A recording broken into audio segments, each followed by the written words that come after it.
So welcome to this week's episode of Frankly Finance. Lexi and I did not have a topic until about an hour or two ago, and now, as I say every week, we are so excited about this topic. So what we're going to be talking about today is the Great Wealth Transfer. So this is a name that's been thrown around in the media. It's obviously media headlines have called it that, around what's going to be happening in the next 20 years with people inheriting, like inheritances, so the generational wealth transfer between the baby boomers heading on to millennials. So we're going to be getting into this today, which is really exciting. There's lots of figures and we're going to be talking about the impact of it, what people can expect, all of those types of stuff.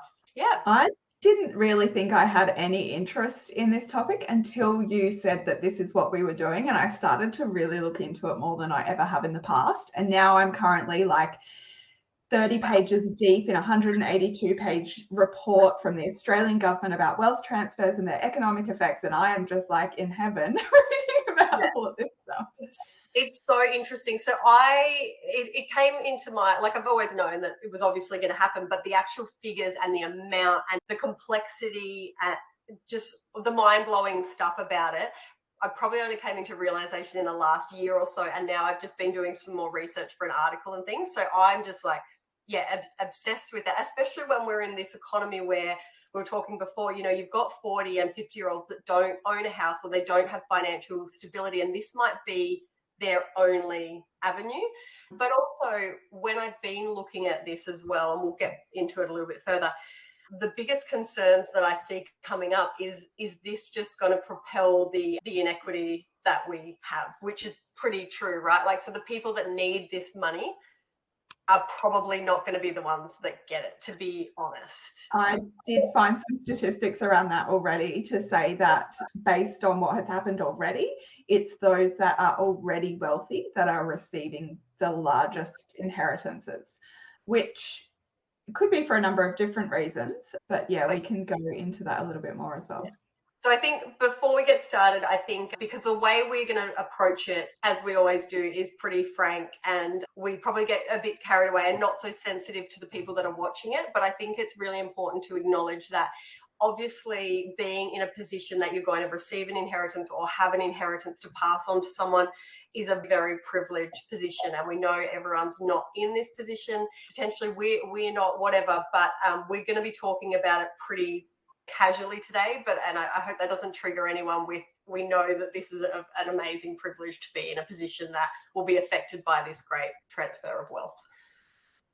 And I feel like both you and I have so much to say about this topic. It may be a little bit disjointed. Okay, all right, so let's get into it. So I'm trying to bring a bit more structure to this. Okay, so what is it? The Great Wealth Transfer it refers to the term that generational wealth is going to be passed on through families. So essentially we're looking at the people that hold this wealth now.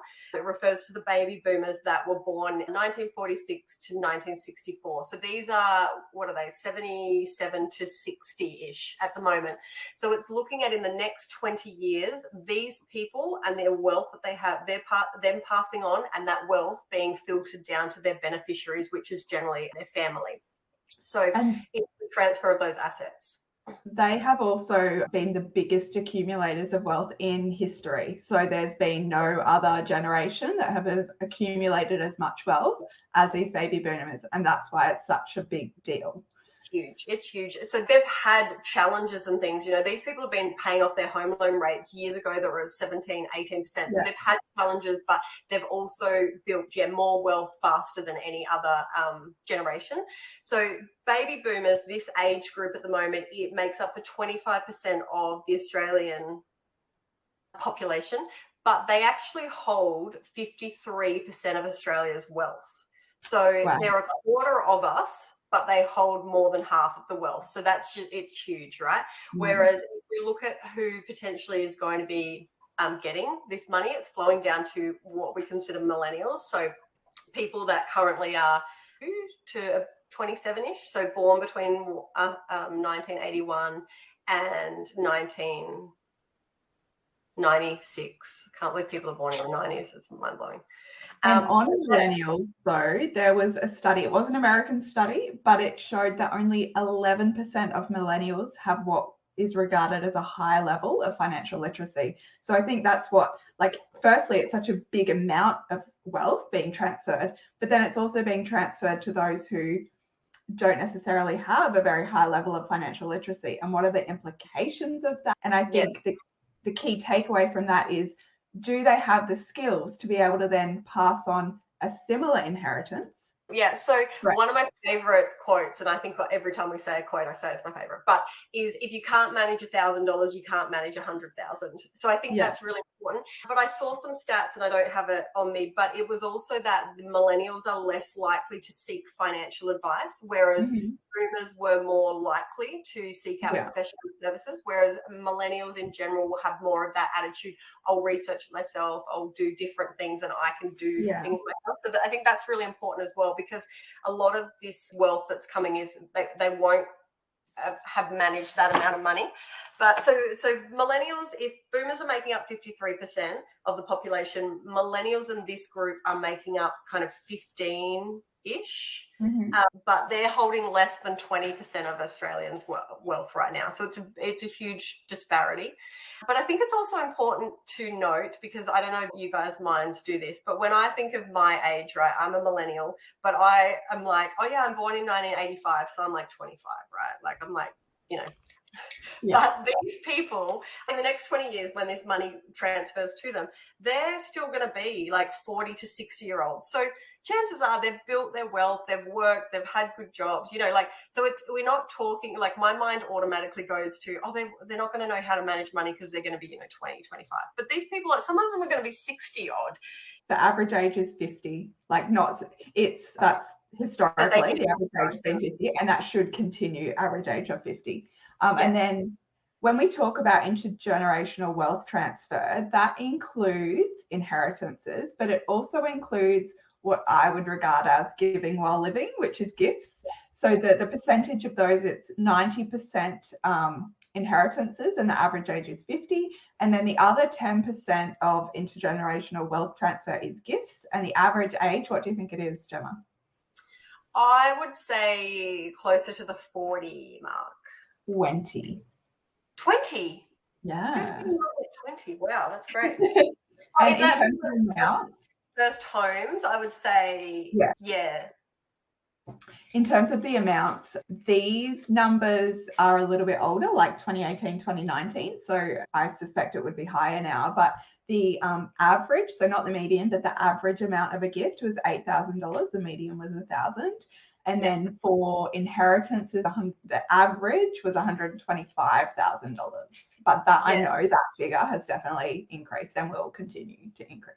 I haven't got any concrete research on it, but I was looking, and the figure thrown around, like in the AFR and stuff, is the average at the moment is about 340,000.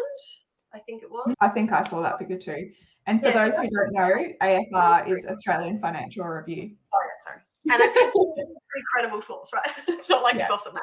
Yeah, so from 2018 being 125,000 average to, you know, if it is over 300,000 now, that's a huge increase already. So that's what the transfer is. What the gravity of it is, why it's mind-blowing, is the amount of wealth, and trying to get your head around this figure, is $3.5 trillion they expect to change hands in the next 20 years, which at the moment, so by 2050, they expect that every single year transferring to one generation to the next will be $224 billion in a 12-month period. Every single year, that's the amount of inheritance changing hands. It's mind-blowing, like trying to get your head around billions and trillions. Like millions is already hard enough for the average person to imagine how much wealth that is. But what do you think the most common assets are, Lexi? Because, you know, that's not all cash, right? That's not just here's a check for this. So what do you think the main assets are that are going to actually be inherited or gifted? Thinking property and super. Yeah, so cash, like cash in the bank, or like gifting is usually cash that you transfer an amount. So cash, property, and absolutely super. So when we talk about property for baby boomers, it will generally be their family home. They may have investment properties. A lot of the time people wrap them up in retirement because, the tax advantages and the hassle. But mainly I think what will include that figure is the primary residence that they might have, lived in for forever kind of thing. And if you were like me, you're probably wondering, where do they get these figures from? How do they know that it's going to be $3.45 trillion or 200, whatever you said, billion? Yeah. And so I was like, how do they know this? And so it's a combination of a little bit of research into some probate information from some states.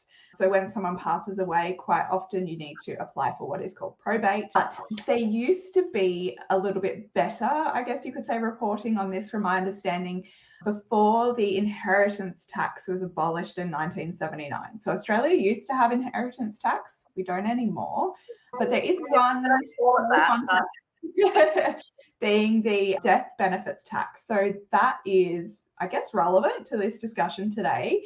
And it is applied for that transfer of superannuation. There are ways to minimize this tax. And this is where financial advice can be really, really valuable. And I would say to anyone who has a family member or they themselves have a reasonable amount in super, if you have a terminal illness or getting older, it's probably a really good idea to go and seek professional advice around this.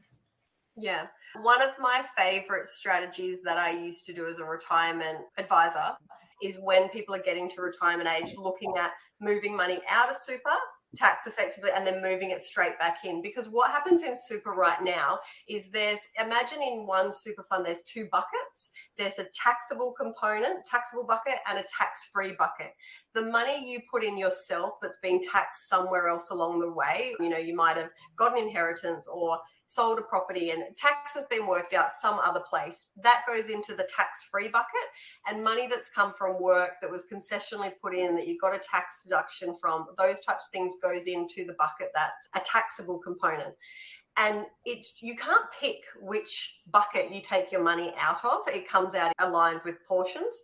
But when the big investment, the big super fund gets passed on to an adult child, so somebody who's totally independent, these millennials that are going to be 40 to 60, they're going to pay tax on the taxable component, but not the tax-free. So you can see a financial advisor who can consider both these buckets and look at a strategy as, well, you might want to keep all your money in super, that makes sense. But how do we change these buckets so that if any money goes to a beneficiary, that money is going to stay with your family and your generational wealth rather than going to tax? So it's not about avoiding tax, it's about being really, really smart and making decisions. This is a value that a financial advisor can add. They can look at all of those things for you.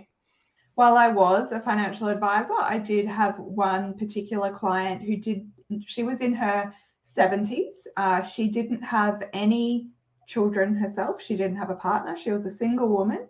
The beneficiary of her estate, including her super, was going to be nieces and nephews. And so, long story short, we did a strategy that saw that tax-free component increase and the taxable component decrease. And if something had happened to her the following day, the tax saving for those beneficiaries, the nieces and nephews, was $70,000. So she would have rather see that $70,000 go to her nieces and nephews rather than to the government. That kind of strategy, it's not like a hard and fast, you would definitely save $70,000 tax, because if she uses all of her wealth in her lifetime, which was very unlikely, and then she passes away at 98, there may be no tax saving. But it's like an insurance policy, right? You do it because it's not going to affect, it didn't affect her at all. It was a bit of paperwork. She probably paid a financial advice fee, maybe these days, maybe $5,000, $8,000. So yes, there was an outlay for her, but it was like an insurance policy. She did it and then she continued on her merry way, didn't affect her day to day. But it was just that if I do die, then the kids are this much better off. And that particular client, she was an ongoing client, so she didn't actually pay specifically for that piece of advice. So Every firm is run differently, but typically if you have an ongoing financial advisor, you have an ongoing advice fee that is the same no matter what kind of happens during that time. But if something comes up like the identification of some kind of strategy like that, the advice is provided and the implementation of that advice is done, typically for no additional fee. That's not to say that's the case all the time, but for that particular scenario, she didn't actually pay extra. But that's the value of advice, right? The value of having those ongoing conversations every year. And having an ongoing advisor, because that particular strategy doesn't work when you're working. It doesn't work when you're over a certain age. There's a really, really short window of when that actually works. And the chances of a person, an everyday person, identifying when they can pull the trigger on that strategy and it not being too late, it'd be nearly impossible to do. Yeah. So value advice. Anyway, so that is one way that people can prepare for the transfer of wealth to their family, that they can be looking at tax effective assets and getting financial advice, because there's tax implications of getting property. Pretty much the only tax, am I correct in this, is the only time you're not going to pay taxes if you get cash. Is that right? Do you mean like if you get a property, you're still going to have capital gains tax and things like that? Yeah, like there's going to be capital gains tax at some point on a property, but if you inherited 100 grand cash, that's the only time that you're not going to. What other assets are? Even in the event of property or shares, even if the capital gains tax isn't paid by the beneficiary, if it's converted to cash, it's going to be potentially paid by the initial owner of that asset. Yeah. So it's just like bank account money and things like that, but there'll be tax triggered. Yeah, when you inherit a property, there's a calculation and like a line drawn in the sand and shares and things. So if you sell them down the track, it'll trigger tax, but cash doesn't do that, like, getting like a check or whatever. But as we've said before, tax isn't actually necessarily a bad thing. Like you'd rather earn the income or get the gain and pay the tax than not have the gain. Because if money's in the bank, yes, you're getting income, you're getting interest, but you're not getting a capital gain, which is what you're getting with the property or the shares. Yeah, exactly. Something that I have noticed with some people that I've been talking to as a financial coach is that the conversations that we are having are kind of, they're nearly, I guess you could say, relying on the receipt of this inheritance. And something that I think needs to be not addressed, but like considered, is that life expectancy is increasing. Every single year, life expectancy is increasing. Although I wonder what happened during COVID, if that impacted, I don't know. But I don't think, even if there is a high chance of someone receiving an inheritance or a gift, it should not be like banked on. You shouldn't rely on it. Especially if you consider, some of these figures we're looking at, you being 60 before you potentially get it. And as life expectancy increases, that figure is just going to keep moving. You really need to be setting up your finances. And also so much can go wrong you can be wealthy. So these older people, the baby boomers, they might have a lot of wealth on their side, and then they've made one bad financial decision. They've got sick, a child's got sick, they've had to sell the family home, they've had to move into care. It can go really, really quickly. And I find that when I was retirement planning, people would always project on what their needs were going to be in retirement, and they were generally always spending more than what they projected. So the longevity of that money, but like it's definitely not guaranteed. And I kind of feel like the people that I'm talking to, whether they be people my age or clients, is that some people feel like their chances of being wealthy themselves is just so far gone, like them getting into the property market, or, like people just feel so deflated that they're kind of thinking, well, this maybe is my only hope. But as we alluded to before, generally the people that are doing financially well, stereotyping again, privileged position, but people that are doing financially well, generally their parents are the ones that have done financially well as well. Maybe they're not actually the ones that need the money that are going to be receiving it.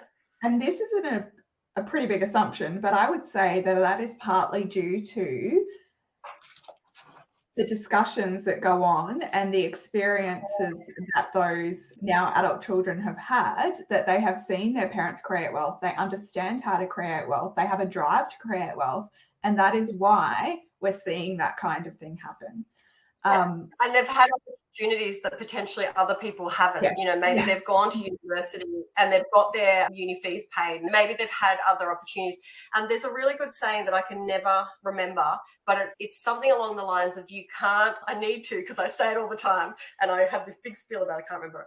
But it's something about you can't compare outcomes without comparing the resources. Like somebody's, their childhood and stuff, you can't compare. Like you can't go, so I'm 40, I'm a single mum, they're 40, a single mum, why don't we have the same lifestyle? Because it's totally different to how we grew up and what opportunities we've been given. So you can't compare. Yeah, exactly. And that can change like that, right? You go through a divorce like I just did, and you split, not halved, but split. So health changes, you know, you can no longer do the job that you used to because of mental health issues or disability. Like things just change so quickly. Yeah.